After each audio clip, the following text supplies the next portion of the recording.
D'ici quelques instants, la sonde spatiale JUICE va enfin pouvoir décoller depuis le port spatial donc de Kourou, direction Jupiter et ses lunes glacées. Le lancement, vous avez pu le suivre sur notre antenne, avait été annulé en dernière minute hier en raison de mauvaises conditions météo. Les planètes semblent donc s'aligner aujourd'hui. Cette mission de l'Agence spatiale européenne, je vous le rappelle, doit durer 8 ans. Pardon, le voyage doit durer 8 ans. Objectif de la mission, rechercher des environnements habitables pour des formes de vie extraterrestres. Et en attendant donc ce lancement qui est imminent, on va rejoindre Sylvain Rousseau qui est sur place. Bonjour Sylvain, le lancement est donc imminent. Tous les paramètres semblent au vert. Oui, tous les paramètres sont au vert et puis là on est trop près maintenant de l'heure de lancement pour l'annuler. Donc quoi qu'il arrive, la Ariane 5 va partir à l'heure. Je peux vous dire, moi je me situe sur un site à 5 km seulement du pas de tir. Il y a de nombreux ingénieurs, il y a de nombreux techniciens qui ont consacré plusieurs années de leur vie à construire cette sonde spatiale JUICE. Je peux vous dire qu'il y a énormément de fébrilité, beaucoup de tension, surtout après le report d'hier, qui a un peu fait office de douche froide, si l'on peut dire, surtout compte tenu de la météo ici qui régnait hier. Aujourd'hui, tout semble bon, en tout cas en termes de vent, en termes de foudre. Ariane 5 va bel et bien s'envoler et puis on espère que la fusée sera là à hauteur de sa réputation et qu'elle pourra mettre la sonde sur sa trajectoire optimale. Pour rappel, c'est très important pour ce genre d'objet scientifique puisque plus la trajectoire va être précise, plus la sonde va économiser du carburant et cela va permettre d'augmenter sa durée de vie. On se rappelle que par exemple le lancement extrêmement précis du télescope spatial James Webb avait permis de doubler sa durée de vie. Et donc là, on attend que le compte à rebours commence ici à Kourou. Voilà, d'ici quelques secondes. Et objectif de cette mission, on le disait, la recherche d'environnements propices à la vie. Sylvain. Oui, effectivement, la sonde qui va faire un voyage de 8 ans vers Jupiter, un voyage très long, près de 7 milliards de kilomètres à parcourir. Et puis, ensuite, elle va faire plusieurs tours autour de la Terre, autour de Vénus, puis à nouveau autour de la Terre pour bénéficier de l'assistance gravitationnelle. C'est cet effet en fait produit par la gravité qui en permet à la sonde en tournant autour de gagner de la vitesse. C'est un petit peu un effet catapulte. Et puis, arrivée prévue autour de Jupiter en juillet 2031. Ça y est, on voit la fumée qui sort et Ariane 5 qui s'envole dans le ciel de Kourou. Voilà, seulement 15 secondes nous séparent de ce lancement de la sonde spatiale direction Jupiter. Voilà, ça y est, la sonde est sur le point de décoller. C'est donc un jour historique, Sylvain, pour une mission extrêmement importante pour l'Agence spatiale européenne et un voyage. Voilà, ça y est, le lancement, c'est parti. Le décollage est effectif. Et ce voyage, on le disait, Sylvain, va durer 8 ans.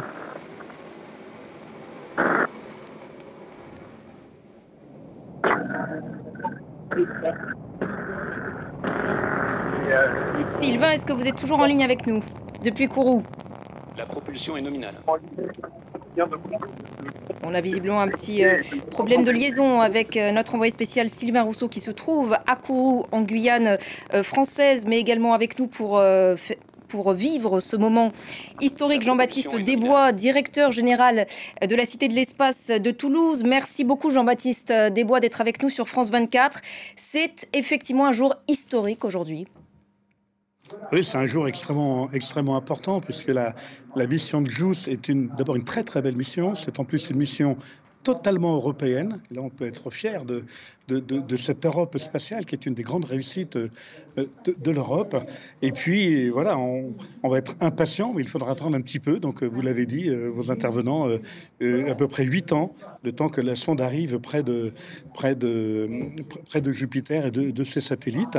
Et puis, je rappelle aussi que c'est l'avant-dernière mission, l'avant-dernier lancement d'Ariane 5, puisqu'Ariane 5 est en fin de vie et puis va être remplacé, vous le savez, par Ariane 6.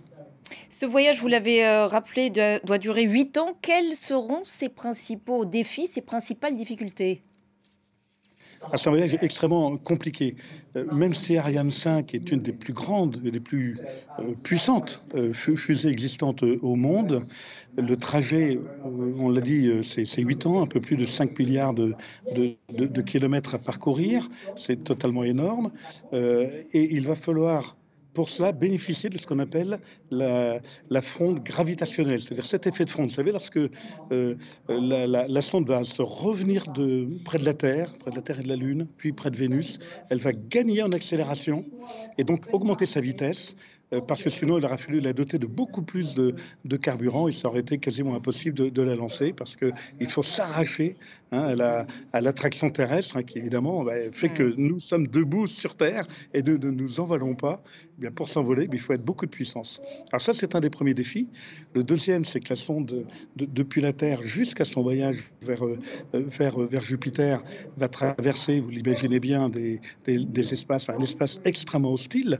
Bien sûr, le vide, on commence à bien maîtriser cette dimension-là, mais surtout des radiations solaires, des radiations cosmiques extrêmement dangereuses. C'est d'ailleurs un des défis pour les astronautes qui partiront vers Mars. Ce sont des radiations létales, mortelles, et pour les appareils également, ça abîme, ça casse les informatiques de bord, par exemple. Et puis ensuite, la sonde, lorsqu'elle va s'approcher de Jupiter, elle va être soumise aux attractions de Jupiter, qui est l'étoile la plus massive du système solaire, plus que toutes les autres planètes réunies, pour vous dire la taille de Jupiter, et puis tous les rayonnements qui émanent des satellites donc, autour de Jupiter. Cette sonde ne doit atteindre sa destination qu'en 2031. Avant cela, on n'aura pas d'informations ? Alors, écoutez, c'est le propre des missions spatiales. Il faut déjà imaginer qu'elle a été lancée officiellement, ce qu'on appelle les kick-off dans le métier. Elle a été lancée officiellement en 2015. Mais c'était déjà après 10 ans de réflexion, en gros. Elle part pour 8 ans. Elle a une durée de vie d'à peu près 3 années et demie, en gros. On espère bien que ce sera plus, peut-être 5, peut-être 6 ans, on verra. Et puis, il y a après l'exploitation de ces données pendant beaucoup d'années. Alors, elle va aussi passer près de Vénus, etc. Donc, elle va avoir un certain nombre d'informations, mais c'est vrai qu'on sait vraiment à partir de 2031, juillet de 2031, qu'elle va vraiment travailler. Ces appareils seront partis en veille, justement pour les protéger au maximum durant ce voyage. Et protéger aussi l'énergie. Imaginez qu'elle a, pour une sonde qui n'est pas si grande que ça, finalement, elle a 35 mètres carrés de panneaux solaires, et on est à 5 fois la distance Terre-Soleil, lorsqu'on est à Jupiter, c'est 5 fois plus loin. Et donc, imaginez bien que les rayons solaires, les rayons qui vont alimenter ces panneaux solaires, sont beaucoup moins puissants. Et on dit en gros que ces 35 mètres carrés, imaginez, vont générer l'équivalent de la puissance d'un sèche-cheveux que l'on a chez soi, si je fais simple. Incroyable, effectivement. Fin du périple, donc vous l'avez dit, les lunes glacées de Jupiter. Ce sont Europe et Ganymède qui intéressent le plus ? Oui, alors qui intéresse le plus, Io également intéresse, mais il va y avoir une mission américaine qui va partir dans quelques mois et qui va arriver à peu près en même temps, un petit peu avant en l'occurrence que JUICE. Pourquoi ça nous intéresse ? Il y a d'un côté Jupiter qui est extrêmement intéressant, je l'ai dit, c'est une planète énorme, gazeuse en l'occurrence, et Jupiter joue un espèce de rôle de stabilisation du système solaire, à la fois dans l'ordonnancement du système solaire tel qu'on le connaît aujourd'hui, la place de la Terre. Elle protège également Jupiter, elle protège également les planètes qui sont en dessous d'elle, Mars, Vénus, Mercure, Terre, d'objets qui pourraient percuter, de gros objets qui pourraient percuter. Donc, elle joue un peu ce rôle, un peu à la fois de stabilisation et de protection. Et puis, ces satellites, alors les 4 satellites principaux de Jupiter, donc Io, Europe, Ganymède et Callisto, sont des satellites qu'on appelle galiléens, parce que Galilée les a vus à l'œil nu, puis avec sa lunette, il les a identifiés, on les appelle comme ça. 2 ou 3 d'entre eux, effectivement, sont recouverts de glace. Et on sait que sur 2 d'entre eux au moins, en tout cas, il y a l'eau dessous, mais très très profond. On parle de kilomètres de glace et d'eau en dessous. Et quand on dit eau, eh bien on dit vie. Voilà. Et donc, effectivement, l'enjeu, c'est de trouver c'est ça. L'enjeu, vous venez de l'évoquer, c'est de savoir si la vie y est possible, y existe. C'est l'un des principaux objectifs de la conquête spatiale depuis toujours. Depuis toujours, il y a eu d'autres objectifs, notamment celui-ci, effectivement. D'abord, de comprendre notre système solaire, de comprendre notre univers, parce qu'à travers cela, en comprenant l'univers, on comprend comment la Terre fonctionne. Et je rappelle que le spatial est un des principaux contributeurs, par exemple, au GIEC. hein, sur le changement climatique par les données qu'il nous apporte et aussi par les technologies qu'il nous aident à développer pour travailler mieux le changement climatique. Je parlais de panneaux solaires tout bêtement à l'instant, par exemple. Voilà. Et donc, il y a ce premier objectif, on va dire, de connaissance de manière générale, de connaissance de la mécanique Terre, et mécanique système solaire et univers de manière plus large. Et puis, effectivement, la recherche de la vie. La recherche de la vie, je crois que voilà, tant qu'on n'a pas trouvé, on ne peut pas dire que ça n'existe pas. Le jour où on aura trouvé, on dira ça y est, ça existe. Voilà, c'est une des grandes quêtes, effectivement, je crois, de l'humanité aujourd'hui.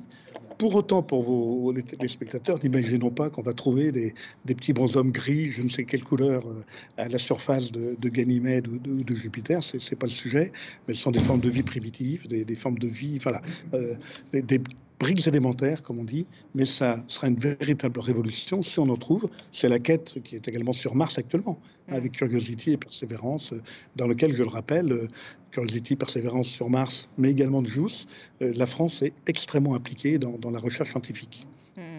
Et l'enjeu et la réussite de cette mission est majeure pour les Européens. Oui, tout à fait. Je le disais, c'est une mission totalement européenne, lancée par un lanceur européen, donc Ariane 5, l'avant-dernier lancement. C'est l'Europe qui est le commanditaire de cette, le producteur, entre guillemets, de cette mission, qui a été réalisée par Airbus. On connaît très bien Airbus en tant qu'avionneur. C'est aussi un des leaders mondiaux du monde spatial, d'ailleurs basé avec l'essentiel de ses troupes, une grande partie de ses troupes basées à Toulouse, qui en fait la capitale européenne du spatial. Également, sous-traitant d'Airbus, Thales Alenia Space, qui est un des principaux leaders mondiaux également du monde spatial. 12 ou 14 pays, je ne sais plus exactement, européens impliqués dans le montage de cette opération, avec quelques partenariats avec les Américains, une soixantaine d'entreprises mobilisées autour. C'est un très très bel enjeu qui peut rappeler, si vous vous en souvenez, en 2014, lorsque l'Europe a posé une sonde sur Churyumov-Gerasimenko, c'est ce petit astéroïde sur lequel la mission Rosetta avait posé Philae. Ça avait beaucoup parlé. Et nos visiteurs, voilà, on leur parle beaucoup, l'espace à nos visiteurs, de cette Europe spatiale, de cette France spatiale devenue l'Europe spatiale, ou qui a contribué à l'Europe spatiale, et dont je crois on peut véritablement être fier. Et nos visiteurs sont très nombreux à suivre le lancement. Voilà comment il est bien parti. On a vu Ariane 5 partir. Maintenant, on va vérifier que tout est nominal. Il faut 8 minutes pour sortir de l'atmosphère terrestre. Et puis ensuite, la coiffe va s'ouvrir. Voilà, le premier étage va partir. On va attendre des trajectoires maintenant et les vitesses, évidemment, qui sont les principaux objets d'analyse dans les paramètres, mais pas que. Merci beaucoup, Jean-Baptiste Desbois, de nous avoir fait vivre ce moment. Et puis pour toutes vos explications absolument passionnantes. Donc je vous le rappelle, cette sonde spatiale JUICE a décollé il y a quelques instants depuis le port spatial de Kourou en Guyane française, direction Jupiter et ses lunes glacées. Restez